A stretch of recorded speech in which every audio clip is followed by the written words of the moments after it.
तर रामराम मंडळी. मंडळी, तुम्ही कुठल्या फंक्शनमध्ये गेले, लग्न वगैरे रिसेप्शन, तिथे तुम्हाला स्टार्टर खूप मस्त मिळाला.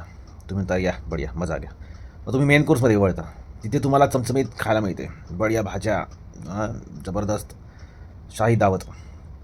मग तुम्ही म्हणता यार इतकं जबरदस्त जेवण झालेलं आहे, आता मस्त यार डिझर्ट पण मस्त मिळेल, काहीतरी मस्त मजा येईल खायला.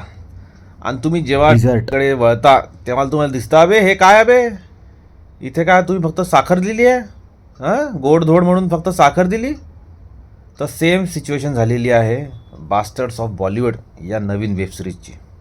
मित्रांनो, आर्यन खान दिग्दर्शित आणि लिखित, आता ते माहीत नाही त्याने लिहिलं आहे की दिग्दर्शन केलं आहे मला माहीत नाही, पण ठीक आहे. तर ती वेबसिरीज मी काल बघितली. बढिया, मी जसं मगाशी वर्णन केलं ना तसंच झालेलं आहे. पहिले 5 एपिसोड बढिया मजा आली यार, क्या बात आहे बोले ॲट, जबरदस्त ॲक्शन, नंतर तुमचा रोमांस, ड्रामा, कॉमेडी सगळं जमून झालेलं आहे. आणि शेवटी 2 भागामध्ये असा पांचट त्यांनी तो सस्पेन्स ठेवलेला आहे की काय मजा, म्हणजे थोडं किरकिरा झाला. पण बाकी ओव्हरऑल सिरीज चांगली आहे. मी याच्यासाठी म्हटलं की आर्यन खानने लिहिलं आहे दिग्दर्शित केलं माहीत नाही, कारण आजकाल घोस्ट रायटर्स असतात, जसं ते रायटिंग करतात तसं असू शकते. पण जर आर्यन खानने स्वतः दिग्दर्शित आणि लिखित केलेलं आहे ना, तर भाऊ मानलं पाहिजे त्याला.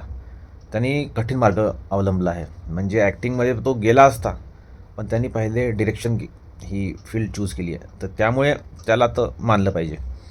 आता स्टोरी बघायची म्हटलं तर एक हिरो असतो, आसमान सिंग लालवानी म्हणून आहे, त्यांनी ती पात्र साकारलं आहे. तर तो बॉलिवूडमध्ये एंट्री करतो, मग ते नेपोटिझम, तिथलं राजकारण, आणि मग ते ब्रँड्स, मग ते मॅनेजर, हे सर्व याचीच ती स्टोरी दाखवलेली आहे. मग त्याच्यात जे काय ॲक्टिंग झालेली आहे ते सर्वांनी चांगली केलेली आहे. बॉबी देओलने मस्त ॲक्टिंग केली आहे, तो जो लालवानी त्यांनी चांगली केलेली आहे. नंतर त्याचं नाव विसरलं यार मी, तो ते कॉमेंट बॉक्समध्ये लिहा मला की काय नाव आहे त्याचं. जो डान्सर आहे आता तो सध्या यार किकमध्ये पण त्यांनी चांगलं काम केलं होतं, आताही त्यांनी चांगलं काम केलेलं आहे. नंतर तुमचं हिरोईन जी काय आहे तिचं नाव बंबा, तिने छान काम केलेलं आहे. यार दोघांमधली स्टोरी, जी रोमॅन्टिक स्टोरी म्हणता येईल, माझ्या मजा नाही वाटली, एकदम फटकन सुरू होऊन गेला रोमांस. तर जरा ते जरा विचित्र वाटलं, पण ठीक आहे. बाकी तुम्ही बघू शकता, ही नेटफ्लिक्सवर अवेलेबल आहे. आणि या वेबसिरीजमध्ये भरभरून शिव्या दिल्या गेलेल्या आहेत. काही प्रसंग असे आहेत की यार आपल्याला फॅमिलीसमोर बघताना लाज वाटेल, पण आजकाल काय यार की यार जो दिखता है वही बिकता है असं म्हणतात लोक, तर दाखवा म्हणतात हे असे सीन, त्याच्यावरच आजकाल सर्व चालू आहे.